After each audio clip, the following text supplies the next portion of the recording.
What's going on, everybody? Bucket Aquatics back here with another video. Wanted to talk to you guys about my tanks, just tell you, what I got going on. At least a few of them. There's a couple of them that I'm going to be working on and doing a few things in another video that I want to do. But for now, we'll talk about a couple of the tanks, talk about the filtration I have, talk about what's in them, talk about the lighting, the heaters, all of that. So yeah, without further ado, we'll start at the tank that y'all are probably most familiar with right now, and this is the Rainbow River tank. You could probably see why we call it that. Well, why I call it that, at least. We got all these amazing looking rainbow fish in here. We got 3 of these yellow ones. We got 3 of these awesome looking ornate rainbows. I mean, look at them. They got like a stained glass in their tail. Look at this guy, this big old male right here. He's constantly showing off colors. Look at that.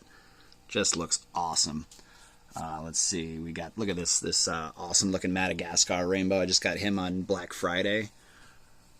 Yeah, big shout out to Ocean State Aquatics and Aquarium Superstores. This is where I get all my fish from, and yeah, they're amazing. They have awesome stock. This is where I got this guy from on Black Friday.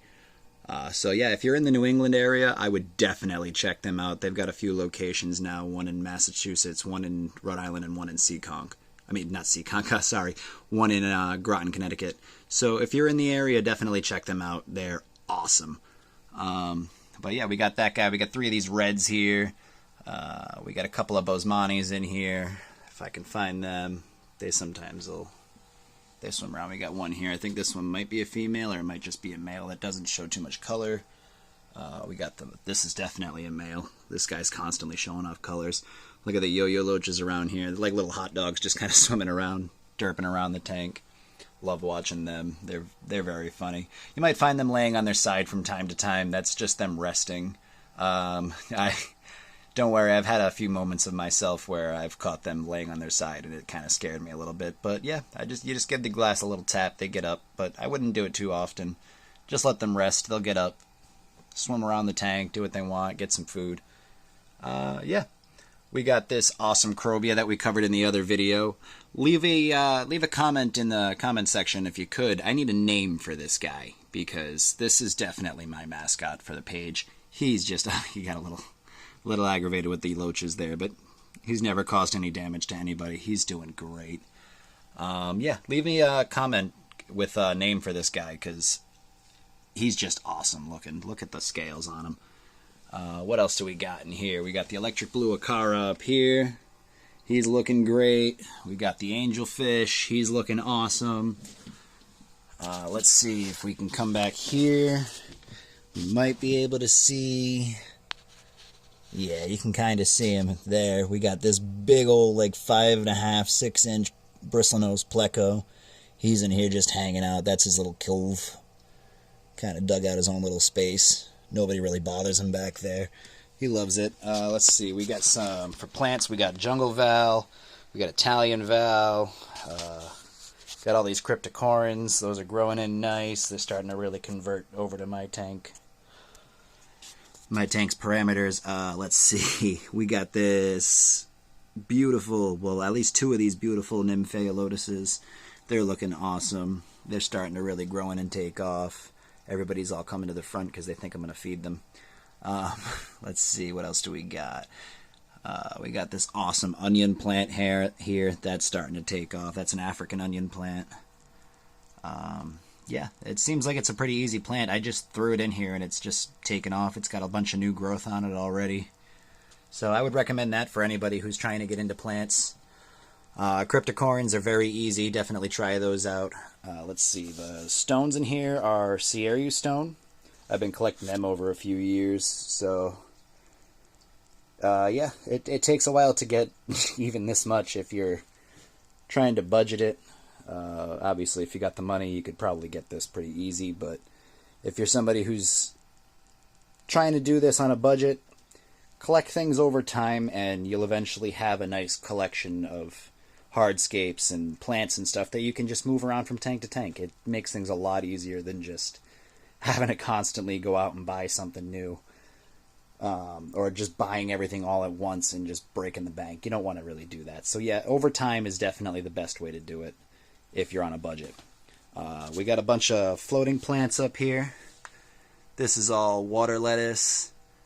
And I think there's a couple of frogbit plants up here that look really good. Let's come up here, see what we got. Yeah, we got the frogbit growing up here. That looks really nice. We got a lot of water lettuce. A lot of that growing over here. Let's see, let's come up over here. Yeah, more of it growing over here, looking really nice. And yeah, the filtration here, we have a Aqueon Quiet Flow 300, which is for 50 to 75 gallon tanks. It comes with that nice water polisher back there, looking really good. The lights on this tank are the Fluval 3.0 Plant 3.0. Fluval Plant 3.0. As you can tell, they're doing really well with the plants. Everything's starting to really grow in nicely. Some of them I just put in not too long ago, so they're taking a little bit to take off, but this isn't a high-tech tank. This is a low-tech tank. There's no CO2 on it. There's no, like, the highest tech thing on this is probably the lights, and it's just because I really liked them for growing plants, especially in a deeper tank like this 55 gallon. Yeah, and we got some spiderwood in there. Oh yeah, and the sponge filter back here, we've got the core sponge filter from Aquarium Co-op that's running on a 100-gallon air pump. So yeah, that about does it for this tank, and we'll move on to the next one. Alright, so here we are at the 40-gallon breeder pond-style tank.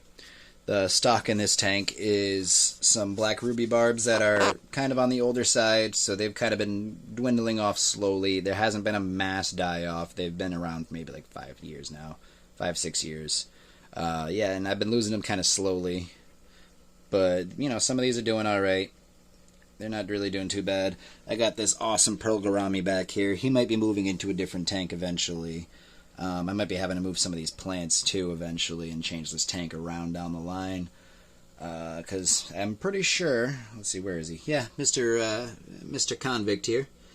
I've aptly named him Akon. Anyone who's an Akon fan knows why I named him that.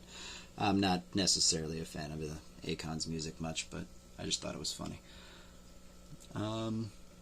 I got a bunch of plants in here. I got some Java ferns that I think are being nipped at by, again, the convict cichlid. I got some sword plants.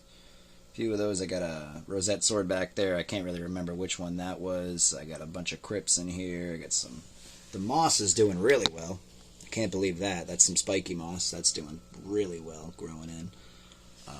We got the tick-toe barbs. I love the males. These guys are looking good.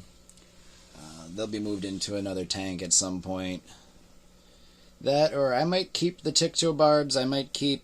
This might turn into a Asian tank. I might keep the Pearl Gourami in here, keep the barbs theme going on, because by the time all the black ruby barbs die off, the tick-toe barbs will probably be about 4 inches long. And honestly, this guy is going to get moved into another tank with some South American cichlids. We'll cover that in another video. But yeah, for right now, he looks awesome. And the only reason he's getting excited right now and really chasing people away is he thinks I'm going to put food in the tank, just like the other tank. But he's looking great. He's got some nice blue in the fins. He's got that orange on the belly. The black stripes going up and down. He's awesome. Got the white skirt tetras and the black skirt tetras. Those, again, they're kind of on the older side. They've been slowly dying off. This guy has, I think, black spot disease, but it has not spread to any other fish. He's had it. He's been like this since he was born. I don't know what happened with him, but he eats fine. He gets around. I call him Marilyn Manson. I know he's not exactly a healthy fish, but I'm not breeding and selling these fish. I'm just letting them live their life out and dying off. I also got the bleeding heart tetras. Again, most of the fish in here outside of the tick-toe barbs and the convict cichlid. And there is a whiptail cat in here, but he's probably hiding under the substrate right now. Those guys like to bury themselves there. Quite interesting. Let's see. We got this thing here, another nice Nymphea lotus. We got another one back there. They're both settling in really well. What else do we got? I'm trying to get this, I think it's Rotala. Trying to get that to take well, but it's not really doing well. I think that might have something to do with the, again, Mr. Convict here. Let's see the lighting on this. We got some pothos at the top. Let's see, the plants that were in the other tank at the top were pothos, and I have a peace lily in there. Up here we have a Phoenix planted plus HLC 24/7. Filtration, we're running a Fluval 206. We got a Tetra Whisper air pump for 100 gallons on that little tiny sponge filter that's been running just fine. Yeah, everything seems to be doing pretty well. I don't really want to talk too much about my other tanks because I want to do other videos on them, and I don't really want to make this a very long video. I got to do some trimming in this tank. As you can see, I got some new leaves coming in on these swords and old ones just dying off that need to get taken out. Same thing with the Java ferns. New leaves coming in, old ones dying off. So I just got to get in here and do a little bit of trimming. I love when this Pearl Gourami comes out. Look how cool he looks. And then, obviously I call it a pond style tank because if you come up here, this is the view from above. I love watching it. I love feeding this tank from above. In fact, I think we're going to, we're going to end this video with a quick feeding at the top of this tank. Alright. Thank you guys for watching. If you like what you watched, if you like what you saw, please subscribe, like, share. That'd be very much appreciated. I'm going to try and get better at this. I know I'm probably a little awkward right now, but the more I work at this, the better I'm going to get. And hopefully you guys can help me out along the way. I don't mind constructive criticism. Help me out. If you see something going on in my tanks that I'm not seeing, that you think I can fix, that I can do better, go ahead and tell me. I'm very receptive to criticism. Just don't be rude. That's the only thing I ask. If you see something, go ahead and say something, but just keep it respectful. That's all I ask. Alright, thank you guys very much, and we'll see you guys on the next video.